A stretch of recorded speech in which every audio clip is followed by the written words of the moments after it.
Get out of the kitchen right now. It's not a game, it's a rich thing. Hello YouTube, this is Chef Venting. Welcome to the channel. If it's your first time with us, today we're going to be doing a quick critique about a great interview of Anthony Bourdain with Jacques Pepin. Both have their own credentials to their name. Jacques Pepin over 7 decades in the business, just working in the kitchen in the restaurant business. So very insightful person, and I'm always been a chef that I've always said to other people that in the business things kind of go full circle. A lot of the stuff that I saw starting off, you start seeing again. A lot of fads that people might be calling them fads now, I saw them 10 years ago. So I don't want to put a definite number on the amount of time that things kind of disappear and come back around, but I would say anywhere between about 10 years, roughly 10 to 15 years, there are some things that just start coming back. Then some things might take 20 years, but usually everything almost comes back. Even the style of food, the plating style, all these things that when you are just starting to use this is new, it is most likely has been done before, it has been tried before, it has been it has been the fad before. So it was nice to hear this interview. I've seen a lot of tutorials with Jacques Pepin. I actually went ahead, someone gave me one of his books before, years ago. And I have the book somewhere. If I find it, I'll put it on a link. But great book. And I didn't think much of it until I started actually reading it. Like this chef really has great training, and he knows a lot. And again, you're not gonna get any better by just yourself. It's better to kind of take a lot of the stuff that has been done by these great chefs, and hopefully you can almost skip a couple stuff by learning by these great chefs. Well, let's get into the interview. I'm really only going to talk about the first like 10 minutes. That's how much information was in there. So I kind of want to make this short and talk about just the first 10 minutes of the interview. And this is really one of the things that I enjoy about doing the channel. It makes me look at chefs. It makes me explore new things, and it keeps me from being bored now that I am in the kitchen and I have my own restaurant and I am the one making all the decisions, and I don't really have many people to bounce ideas off of. So this is definitely a different way to keep me interested, motivated, and keep me looking at the business outside of my kitchen, and made me look at some things that I gotta bring back in the kitchen, some classic ideas, some stuff that I maybe forgotten. It just keeps me motivated, which I really enjoy. This is one of those businesses that you can just get really easy sucked in the grind, just working a bunch of hours and you just forget. And next thing you know, you're just coming into work just to get through the day. And I don't want to get to that point. And it's one thing to have weeks like that, but once you get like that, that's it. I still have a lot to learn. So this is a great interview. So the interview was done by 92nd Street and Y, which they have a lot of other really great interviews by, Anthony Bourdain. He's actually getting interviewed by someone else, and they have a lot of really good interviews here. So I definitely recommend it. Hopefully I don't forget, but I want to put the link to this interview. So for those chefs that have been around, or even young chefs that want to see this. It would be great. So let's get into it. Like I said, Jacques Pepin has over 7 years in the business. He started, the one thing that I did not know that I probably should have, that he started his apprentice when he was 13 years old. Even though he started his apprentice at 13 years old, he was working at a restaurant that his mom owned before that. And he was basically coming home from school and working in the restaurant. Just basically, he was born in a restaurant. That's what he was doing. The one thing that I thought was cool, which a lot of people right now, they wouldn't even understand. I remember I did my apprentice, and I had to go through a lot of this too. My first, and not a whole year, but the first year, he basically didn't cook anything. He was cleaning equipment, a lot of cleaning of places in the kitchen, and cutting vegetables and cleaning vegetables before he got the opportunity to actually work to cook food. Of course, in that year, he was able to kind of watch the other cooks, so he had an idea, but he had to learn the same way as most cooks learn now. So you are standing next to somebody and you're learning and repeating what they're doing.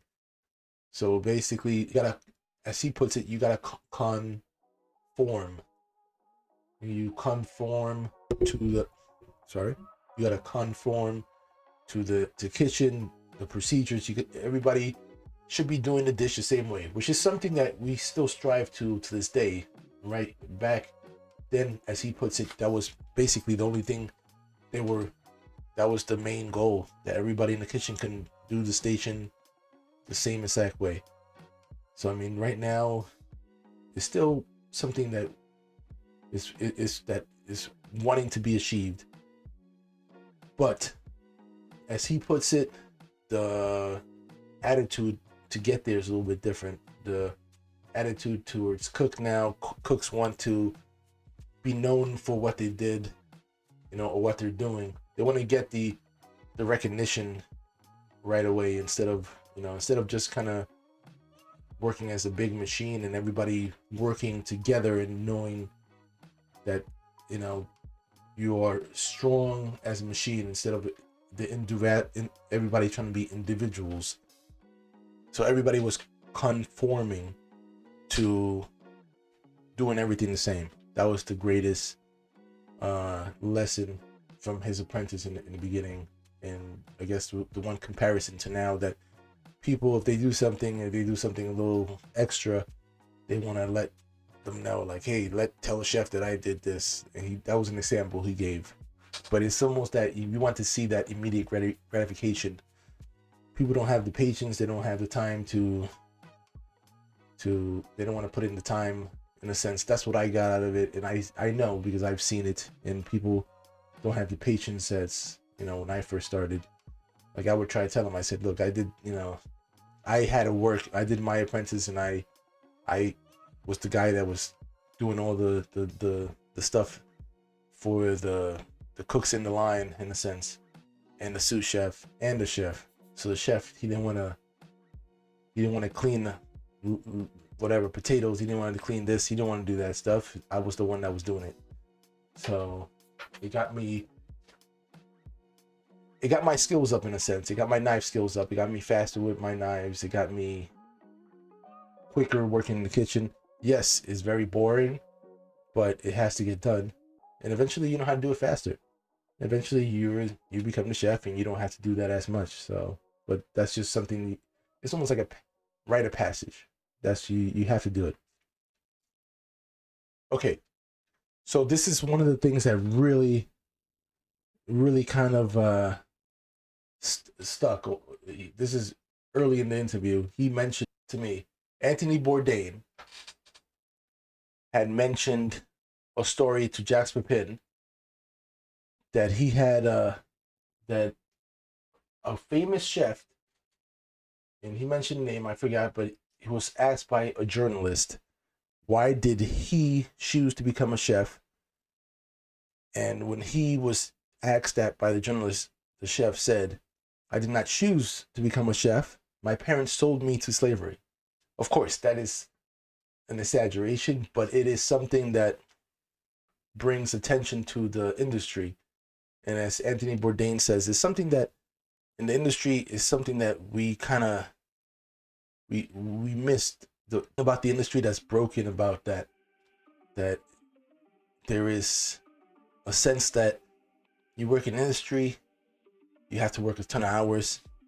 You know, it's a lot of hard work. Like Jacques Pepin said, you know, he worked for 7 days a week. It's very hard work, blue collar work, no days off. When he was started working, he says he had fun, he enjoyed it, it was happy. But he was also the only thing he knew at that time. He said if he would have to go back, he would not want to do that again. But at the time, he said, yes, it was 7 days a week, a lot of hours, but he had fun with the people he was working with. There was a friendship built spending that time. But Anthony Bourdain, basically, what he is trying to say is, you know, there's something that was missed in this business. That why is it like that? Why is it that we have to work so many hours? Why is it just built the way it's built? You know, why is it such a business of, you know, right now, as he mentioned, there's the rock star chef. And, you know, there's chefs that are, you know, considered, you know, the rock stars, like, you know, the Gordon Ramsay and all those chefs. But even them, they have stories of behind the scenes. It's just really a lot of hard work and a ton of hours. And if you don't become that rock star chef, that's, you know, you basically have a lot of time to think about. This is just a hard job, stressful job with just a lot of hours and just a lot of work. So I thought it was very, very interesting. I thought it was see if I can fix this. I thought it was very interesting the way he put it in I mean, I can give you a little bit of my experiences. It's been some of that too. So that's why I kind of understood it. And I worked in places that they try to change that whole life of you working that many hours, but it's for some reason it's hard. A lot of it, I think, is just the margins in this business are so slim.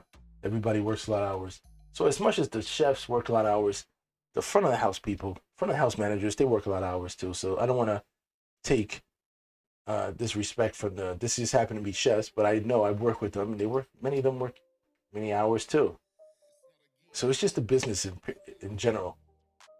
The margins are so small. This is from my opinion.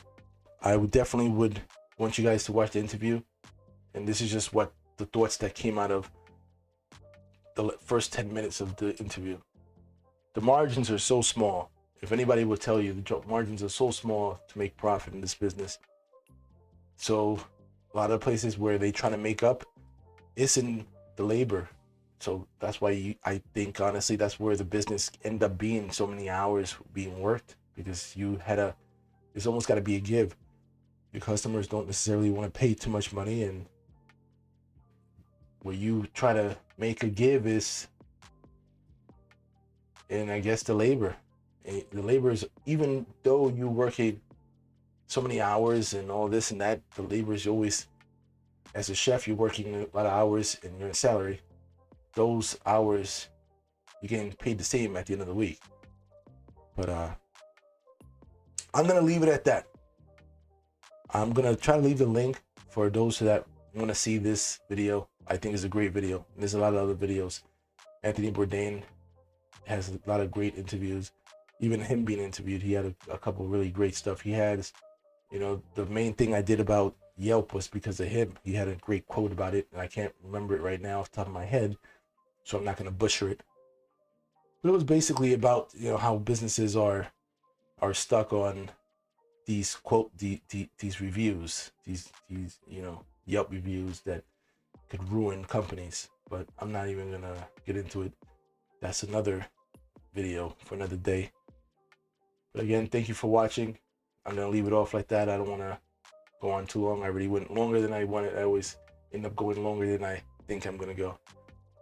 Thank you guys. Subscribe, leave a like. Next video's coming soon. Peace. Get out of the kitchen right now.